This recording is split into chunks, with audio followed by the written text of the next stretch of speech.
साथियों नमस्कार। पटना बिहार से मैं अमिताभ कुमार दास, आईपीएस 94 बैच, और आप देख रहे हैं मेरा अपना यूट्यूब चैनल दास बोले बिंदास। साथियों, इस चैनल में मैं आपको ऐसी जानकारियां भी देता हूं जिनको जानना जरूरी है, लेकिन जिनको ज्यादातर लोग नहीं जानते। आज मैं आपको कोलकाता के एक अजीबोगरीब संग्रहालय, एक अद्भुत म्यूजियम की कहानी सुनाने जा रहा हूं, जिसका नाम है नोकू बाबूर संग्रहालय। ये वीडियो बहुत रोचक और ज्ञानवर्धक है, इसे आखिर तक दिल थाम कर देखिए। साथियों, ये जो कलकत्ता का म्यूजियम है, संग्रहालय है, जिसे उर्दू में कहते हैं अजायब घर, ये कलकत्ता के श्याम बाजार इलाके में है। और उसका यदि पूरा एड्रेस पूछिएगा तो वो है 7B श्याम मित्रा लेन, श्याम बाजार। ये उत्तरी कोलकाता का एक इलाका है।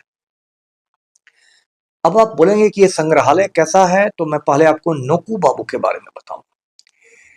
इनका नाम था सुशील कुमार चटर्जी, और लोग इन्हें प्यार से नोकू बाबू कह के पुकारते थे। बंगालियों के दो नाम होते हैं। एक नाम जो ऑफिशियल होता है, ऑफिस में होता है, कॉलेज में होता है, उसे भालो नाम कहते हैं। और एक नाम होता है जो लोग उन्हें प्यार से पुकारते हैं, परिवार के लोग, दोस्त लोग, वो डाक नाम होता है। तो आप समझिए कि ये जो सज्जन थे, इनका भालो नाम था सुशील कुमार चटर्जी और डाक नाम था नोकू बाबू। अब ये जो नोकू बाबू थे, ये यात्रा में हिस्सा लेते थे। अब आप बोलेंगे कि यात्रा क्या होता है, तो बंगाल में एक फोक थिएटर होता है, एक रंगमंच होता है, उसको यात्रा कहते हैं। यात्रा में एक ग्रुप होता है जो घूम घूम कर अलग अलग इलाकों में, अलग अलग गांवों में, अलग अलग कस्बों में लोगों को नाटक दिखाता है, लोगों का मनोरंजन करता है।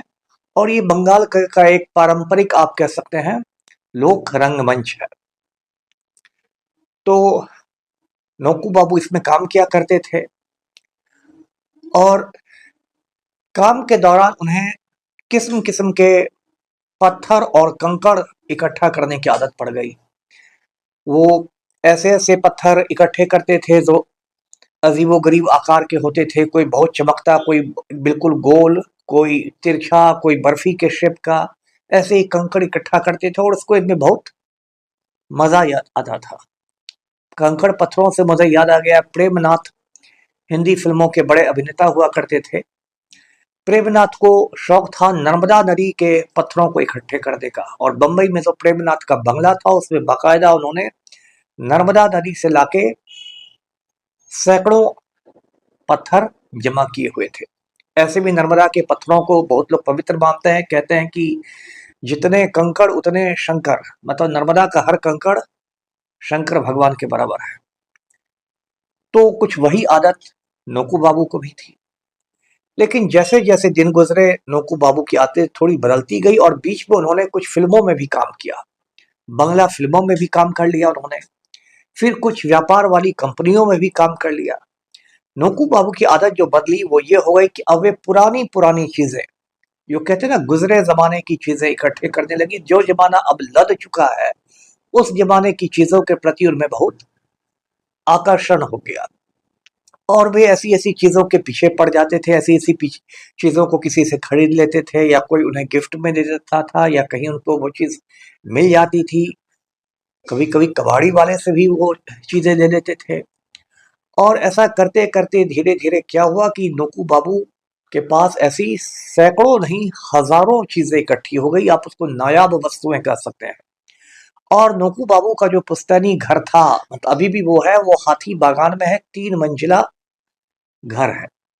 तो घर के एक दो कमरों में उन्होंने सारी चीजें अपनी समेट के रख दी। और उसके बाद ऐसा हुआ कि धीरे धीरे ये बात फैल गई, पूरे कलकत्ता में फैल गई, फिर पूरे बंगाल में फैल गई, फिर पूरे हिंदुस्तान, और फिर हिंदुस्तान के बाहर भी फैल गई कि कलकत्ता में एक नोकू बाबू हैं, उनके पास बड़ी अजीबोगरीब चीजें हैं। तो लोग आने लगे, दूर दूर से आने लगे, कोई रिसर्च करने के लिए, कोई यूं ही अपना मनोरंजन करने के लिए, ज्ञान बढ़ाने के लिए आने लगे। तो उसको उन्होंने एक निजी संग्रहालय के रूप में, एक प्राइवेट म्यूजियम के रूप में तब्दील कर दिया। मतलब सरकार का ये म्यूजियम नहीं है, ये नुकू बाबू की अपनी चीजें, लेकिन आप उनसे परमिशन लेकर वो सारी चीजें देख सकते हैं। अब नुकू बाबू के म्यूजियम में कोई बाबा आदम के जमाने का आपको सन डायल मिल जाएगा। सन डायल को हिंदी में कहते हैं धूप घड़ी। पहले जमाने में धूप घड़ी आती थी, जिसमें आप धूप को देख के समय का अंदाजा लगा सकते थे। नोकू बाबू के जमाने में आपको किस्म किस्म के टेलीफोन मिल जाएंगे, बहुत सारे। मैं तो उतना पुराना नहीं आदमी हुआ हूँ नोकू बाबू इतना, लेकिन मेरे जमाने में बहुत सारे फोन बदले। पहले जो फोन आता था उसमें रोटरी डायल सिस्टम रहता था, उंगलियां डाल के गोल गोल घुमाते थे। बाद में फोन आ गया पुश बटन सिस्टम, उसमें दबाना पड़ता था। अब तो खैर वो भी फोन खत्म हो गया, तो मोबाइल का जमाना आ गया। तो पुराने पुराने किस्मों के वहां आपको टेलीफोन मिल जाएंगे, वहां आपको लकड़ी के दूरबीन मिल जाएंगे, बिनोकुलर्स मिल जाएंगे। जो पुराने जमाने में जहाज पर जो जहाजी लोग होते थे, या जहाज का जो कैप्टन होता था, वो बिनोकुलर से, दूरबीन से देखता था समंदर में चीजों को, वो मिल जाएगा आपको। पुराने जमाने के फिल्मों के प्रोजेक्टर मिल जाएंगे, जिस पर फिल्में दिखाई जाती थी।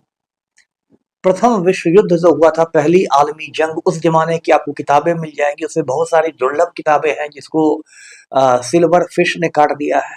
अब आप पूछेंगे सिल्वर फिश क्या होता है, तो ये छोटे छोटे कीड़े होते हैं और किताबों को बहुत नुकसान पहुंचाते हैं। थोड़ा मछली के आकार के होते हैं, इसलिए उनको फिश कहा जाता है। और सब सिल्वर इसलिए कहा जाता है क्योंकि सफेद रंग के होते हैं। तो ये सिल्वर फिश किताबों के बड़े दुश्मन होते हैं। बहुत किताबों को उन्होंने भी काट दिया है, फिर भी बची हुई किताबें नोकू बाबू के पास हैं। नोकू बाबू के पास पुराना एक रिकॉर्ड है। पुराने जमाने में आपको याद होगा, ग्रामोफोन का जमाना में लाह के रिकॉर्ड बनते थे, जिस पर गीत सुने जाते थे, भाषण रहते थे। उसमें नेताजी सुभाष चंद्र बोस का भी भाषण है, वो नोकू बाबू के पास है। उनके पास अमेरिका में चीड़ की लकड़ियों के बने हुए बड़े बड़े बॉक्स और सामान है। तो ऐसी ऐसी नायाब चीजें हैं उनके पास। और पुराने जमाने के अजीबो गरीब लालटेन, जिसको देख के आप चकित रह जाएंगे कि ऐसे भी लालटेन हो सकते थे, वो सारे नोकू बाबू के उस म्यूजियम में है। उसके बाद ये जो नोकू बाबू थे, ये काफी बुजुर्ग हो गए। कोरोना में तो काफी बच के रहे, लेकिन 2021 के आते आते इनका इंतकाल हो गया, नोकू बाबू की मौत हो गई। तो उसके बाद इनके बेटे हैं, गौतम चटर्जी नाम है, वो अब इस चीज को और आगे बढ़ा रहे हैं। और आज की तारीख में ये जो 3 मंजिला का मकान है, इसमें 2 कमरों में आप ये चीजें संग्रह देख सकते हैं। एक कमरे का नाम है अतीतेर आश्रय। अतीत मतलब पास्ट, जो गुजरा हुआ जमाना है, जिसको उर्दू में माजी कहते हैं, वो अतीत की चीजें हैं। और एक का नाम है मरुज्जानेर जाजाबोर, मतलब रेगिस्तान में घूमने वाला आदमी। इसमें गौतम चटर्जी ने अपनी भी कुछ चीजें जोड़ दी है। अब ये जो नोकू बाबू है और गौतम चटर्जी है, बहुत बड़े दिल वाले आदमी हैं, और कोई भी जाके उनके संग्रह देख सकता है। और इनको कभी इस बात का टेंशन नहीं होता है कि कोई हमारी कोई चीज चुरा के ले जाएगा। आजकल तो आप देखिएगा कि पान की दुकान में भी लोग सीसीटीवी कैमरा लगा के रखते हैं, और एकदम डरा के लिख देते हैं कि आप कैमरे की नजर में है। लेकिन नोकू बाबू का ये जो म्यूजियम है, इसमें कहीं भी आपको दूर दूर तक कोई सीसीटीवी कैमरा नजर नहीं आएगा। और इसमें लोग जाते हैं, रिसर्च करते हैं, इस पर डॉक्यूमेंट्री बन चुकी है, वृत्त चित्र बन चुके हैं। अब नोकू बाबू का जो म्यूजियम है, उससे मुझे याद आ गया, पटना में भी एक वैसा ही म्यूजियम है, निजी संग्रहालय है। वो पटना सिटी में गंगा नदी के ठीक किनारे है। उसको किला हाउस के नाम से जानते हैं, ऐसे कुछ लोग उसको जालान म्यूजियम भी कहते हैं। जब मैं रेलवे एसपी था पटना को, तो मैं भी एक बार गया था घूमने। वहां भी अजीबोगरीब चीजें हैं। जालान नाम के एक बहुत रईस आदमी हुआ करते थे, वो पूरी दुनिया में घूमते, और उन्होंने बहुत अजीबोगरीब चीजें इकट्ठा कर ली थी। आपको वहां बीरबल का डिनर सेट मिलेगा, जिसमें अकबर का जो दरबारी था बीरबल, वो खाना खाया करता था। और एक दिलचस्प बात मैं कहूँ, मुझे उसी किला हाउस के मालिक ने बताई कि एक बार पंडित नेहरू आए थे किला हाउस पटना में, और नेहरू जी आए तो उनके सम्मान में बीरबल का डिनर सेट लगा के उसी में नेहरू जी को खाना खिलाया गया। मतलब जिस थाली कटोरा में बीरबल खाते थे, उसमें नेहरू जी ने खाना खाया। और संयोग ऐसा हुआ कि जिस कुर्सी पर नेहरू जी बैठे, वो कुर्सी नेहरू जी के बैठते ही टूट गई। तो उस कुर्सी को भी संभाल के किला हाउस में रख दिया गया और वहां पर लगा दिया गया प्लेट कि भाई ये कुर्सी पंडित नेहरू के बैठने से टूट गई थी। वो भी एक उसमें सामान बन गया। लेकिन बहुत लोगों को, पटना के लोकल लोगों को भी मैं देखता हूँ, उस म्यूजियम की जानकारी नहीं है। और नोकू बाबू के म्यूजियम पर जब मैं रिसर्च कर रहा था तो मुझे अपना घर याद आ गया। मेरा जो घर है, जो मेरे बाबूजी ने बनवाया था, सूर्य भवन नाम है, दरभंगा में शाहगंज मोहल्ले में है, बेता चौक के पास। उस घर में भी ऐसी ऐसी पुरानी चीजें हैं कि अगर मैं चाहूं तो मैं भी नोकू बाबू के टक्कर का एक म्यूजियम बना सकता हूँ।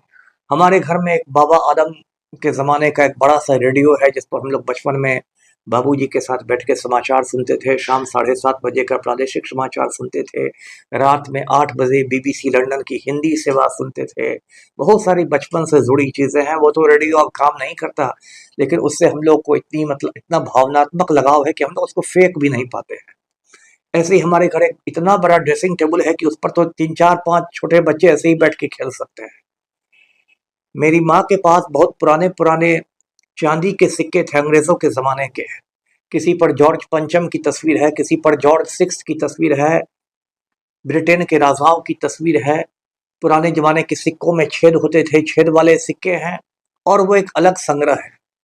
तो नोकू बाबू के म्यूज़ियम पर रिसर्च करते हुए मेरे दिमाग में ये आइडिया आया कि मुझे भी दरभंगा में वो सारी जो चीज़ें हैं, नायाब चीज़ें, उनको एक जगह रखना चाहिए। ये जो वीडियो मैंने बनाया है, इसका एक ये भी उद्देश्य है कि बहुत सारी चीज़ें हमारे घर में रहती हैं जिनको हम कबाड़ समझ के फेंक देते हैं। कहते हैं अरे ये तो कबाड़ है, पुरानी चीज़ें, उसको फेंक देते हैं। उसका हम महत्व नहीं समझते। ये जो चीज़ें आप कबाड़ समझ रहे हैं ना, वो चीज़ें हो सकता है कोई बहुत दुर्लभ एंटीक पीस हो और आगे के ज़माना में लोग उसको देखने के लिए तरस जाएं।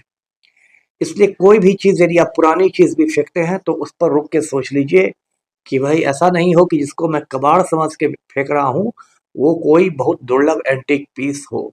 और यदि आपको कुछ समझ में नहीं आया, आपको लगे कि मेरे घर में इतनी जगह नहीं है, मुझे तो फेंकना ही पड़ेगा, लेकिन वो कोई अच्छी खास चीज़ है, तो आप नोकू बाबू के म्यूजियम में वो छोटा सामान हो तो कुरियर कर सकते हैं, बड़ा सामान हो तो खुद भी जाकर दे सकते हैं।